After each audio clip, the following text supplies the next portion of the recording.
Hai para pecinta film, kali ini kita bahas film dari China dengan judul Jade Dynasty. Sebelumnya review ini mengandung spoiler. Oke, mari kita mulai bahas film ini. Jadi, film ini menceritakan seorang pemuda bernama Xiaofan di mana dia sudah 10 tahun mengikuti gurunya untuk latihan kungfu. Namun dalam 10 tahun tersebut dia tidak mampu menguasai apa yang telah diajarkan gurunya. Pada kesempatan makan bersama, Xiaofan diuji oleh gurunya di depan teman-teman seperguruannya. Namun Xiaofan memang belum menguasai apapun yang telah diajarkan oleh gurunya, sehingga teman-temannya membantu menyalurkan tenaga dalam ke Xiaofan. Tapi di sini namanya murid masih tetap kalah dengan gurunya. Xiaofan sebenarnya dia selalu berlatih diam-diam bersama dengan Ling anak gurunya. Namun ketika dia sedang ingin mengumpulkan fokus, dia diganggu oleh manik penghisap darah, sehingga dia tidak mampu untuk memfokuskan dirinya. Suatu ketika Xiaofan diajak kembali ke kampung halaman di mana dia berasal yang selama 10 tahun Xiaofan tidak pernah lagi mengunjunginya. Dia mengingat kembali hal-hal tempo dulu di mana orang tua dan warga sekampung dibunuh tanpa tahu siapa pelakunya. Berawal dari pembunuhan seluruh warga kampung tersebut, Xiaofan bertemu dengan gurunya dan diajaklah dia ke perguruan atau sekte King Yun sekarang. Xiaofan kembali mengingat apa yang dia lihat pada saat itu, yaitu sebuah pertempuran sesepuh desanya dengan Raja Iblis. Kemudian momen turnamen pun telah tiba. Seluruh guru mengadakan rapat terbatas untuk menggelar kembali turnamen tersebut untuk mempertemukan murid-murid mereka. Tetapi uniknya para murid ini sering pergi diam-diam untuk melihat perguruan lain melakukan latihan. Di sini Xiaofan ikut mengintip Luxioqi latihan bersama dengan teman seperguruannya. Xiaofan memperhatikan gerakan demi gerakan dan akhirnya mereka ketahuan oleh Luxioqi. Xiaofan dikepung oleh teman Luxioqi, kemudian Luxioqi memberikan hukuman kepada Xiaofan dengan menjatuhkan Xiaofan dengan posisi terbalik ke dalam jurang. Teman-teman Xiaofan malah iri melihat hukuman yang diberikan oleh Luxioqi ke Xiaofan tersebut karena dirasa terlalu ringan dan menyenangkan. Akhirnya di sini Xiaofan diberi kutu di sekujur tubuhnya sehingga Xiaofan merasa kegelian. Teman-teman Xiaofan dan Ling ikut membantu untuk menghilangkan kutu yang terdapat pada sekujur tubuh Xiaofan.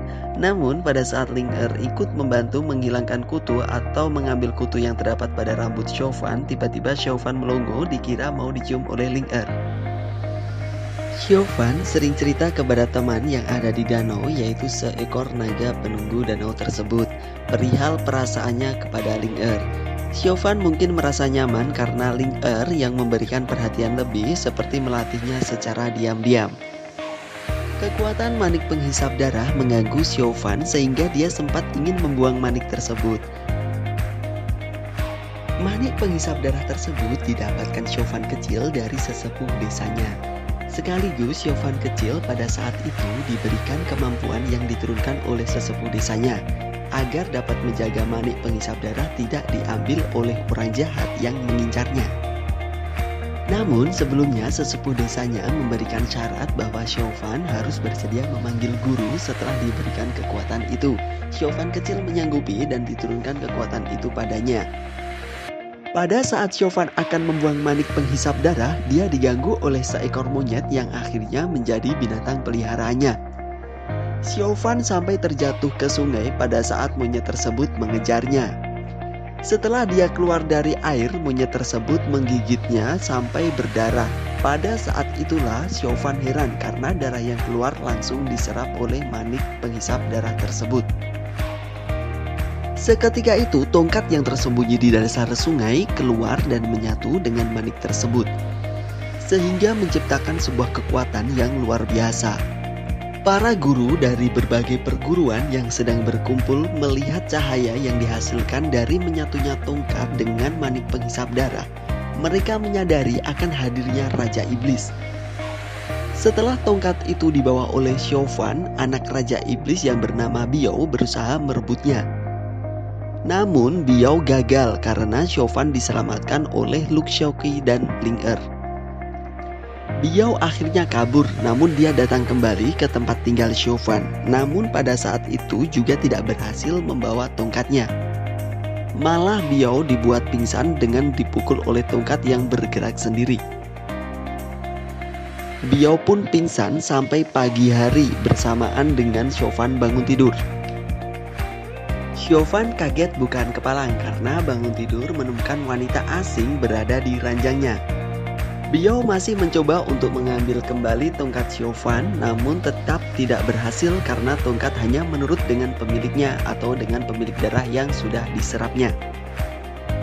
Menjelang turnamen, teman-teman Chauvin berlatih untuk mempersiapkan diri, sedangkan Chauvin tetap sibuk dengan tugas kesehariannya. Pada saat Chauvin selesai memerah susu, dia memergoki Ling Er, anak gurunya, berpelukan dengan laki-laki yang disukainya. Chauvin merasa cemburu dan berlari meninggalkan mereka berdua. Chauvin berteriak untuk melepas kecemburuannya, namun teman seperguruan Chauvin mendengar teriakan tersebut. Lantas Chauvin berlari, namun pada saat Chauvin berlari bertemu kembali dengan Biao, anak sang Raja Iblis. Kemudian mereka berdua berlari menuju goa untuk menghindari orang yang sedang memburu Biao. Di sini Biao masih berusaha untuk mengambil tongkat Chauvin, namun tetap saja tidak berhasil. Biao dan Chauvin saling bertukar cerita karena Chauvin merasa bahwa Biao adalah orang yang baik. Biao bercerita di mana dia ingin pergi ke suatu tempat yang tidak seorang pun mengetahuinya atau bisa menemukannya. Setelah itu turnamen pun dimulai. Satu persatu perwakilan perguruan mereka mengambil undian untuk menentukan lawan. Di sini anehnya Chauvin selalu menang padahal dia tidak pernah menguasai jurus yang diajarkan oleh gurunya. Teman-teman Chauvin pun merasa heran dengan kekuatan yang dimiliki Chauvin. Namun mereka senang dengan adanya perwakilan dari perguruan mereka.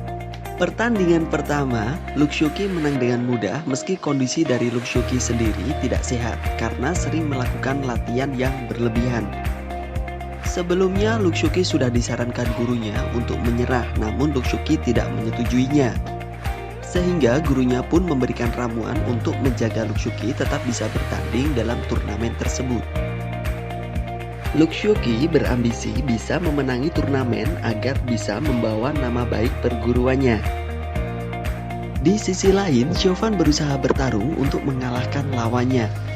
Chauvin bertarung hanya dengan satu penonton setianya, karena dirasa pertandingan Chauvin tidak menarik dan pasti kalah. Pertandingan ini berlangsung lama karena Chauvin beberapa kali mengulur waktu karena masih belum tahu cara bertarung dan menyerang lawannya. Namun tanpa kontrol dari Chauvin, tongkatnya memukul lawannya sampai pingsan. Dan di sini tidak ada yang tahu bagaimana Chauvin mengalahkan lawannya tersebut. Chauvin berusaha memberitahukan kepada guru dan temannya bahwa dia menang melawan musuhnya dan dia masuk ke babak berikutnya.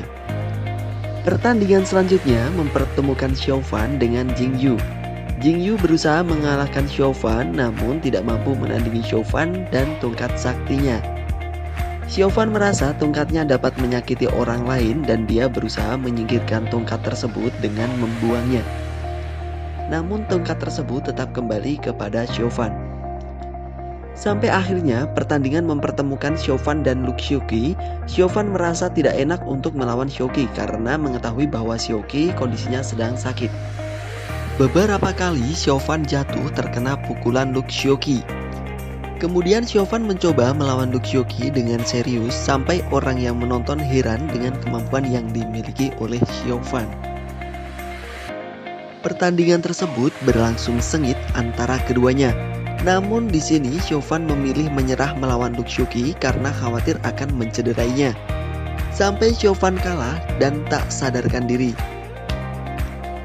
Di sisi lain, Raja Iblis memerintahkan anak buahnya untuk membuat keonaran dan menyuruh anaknya untuk membawa Chauvin. Kemudian para guru menurunkan perwakilan muridnya untuk menghadapi anak buah Raja Iblis. Sedangkan kondisi Chauvin setelah pertandingan melawan Luxuki masih tak sadarkan diri dan dirawat oleh guru dari semua perguruan. Karena Chauvin dicurigai mempunyai kemampuan kungfu iblis. Namun, di sini teman-temannya tidak mempercayai apa yang dikatakan guru dari perguruan lain. Di sini Chauvin diculik oleh Biao, anak dari Raja Iblis, untuk dibawa bertemu dengan ayahnya. Raja Iblis menginginkan tongkat yang dimiliki Chauvin. Disinilah terjadi pertempuran sengit di mana seluruh guru mengeluarkan semua murid-muridnya untuk melawan Raja Iblis dan anak buahnya.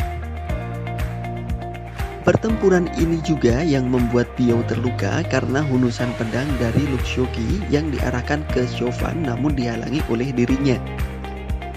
Setelah Biao terluka, Chaofen pun membantu menangkis serangan Luxioki dengan tongkatnya. Para guru melawan Raja Iblis dengan kemampuan penuh mereka, namun masih belum mampu menandingi kekuatan dari Raja Iblis. Raja Iblis masih terlalu kuat untuk dihadapi oleh sekumpulan gurunya. Melihat hal tersebut, Chaofen bergerak membantu para gurunya dengan menyerap kemampuan dari Raja Iblis dengan tongkat saktinya. Sehingga di sini Raja Iblis kalah karena kekuatan dari tongkat yang dimiliki Chaofen sangat besar. Setelah merasa kalah, Raja Iblis memberikan ceramah yang berfaedah kepada guru Chaofen lalu meninggalkan mereka. Setelah Raja Iblis pergi, para guru melihat Chaofen telah dikuasai oleh kekuatan yang diserap dari Raja Iblis. Sehingga para guru memutuskan untuk membunuh Chaofen. Sampai pada akhirnya semua gurunya kalah karena Chaofen yang tidak sadarkan diri telah dikuasai kekuatan besar yang telah diserapnya. Chaofen bahkan tidak mengenali Ling Er meskipun dia pernah menyukainya. Setelah terakhir akan dibunuh oleh Luxioki, Chaofen masih diselamatkan oleh teman seperguruan dan gurunya sendiri. Bahkan teman Chaofen meninggal karena tusukan pedang dari Luxioki. Kemudian setelah gurunya menghalangi pedang yang diarahkan ke Chaofen, gurunya menyuruh pergi agar dia tetap bisa hidup. Setelah itu Chaofen memutuskan untuk meninggalkan semuanya dengan membawa Biao, anak Raja Iblis yang masih terluka oleh hundusan pedang Luxioki. Oke, disinilah akhir filmnya. Jangan lupa bahagia, sampai ketemu di review film berikutnya.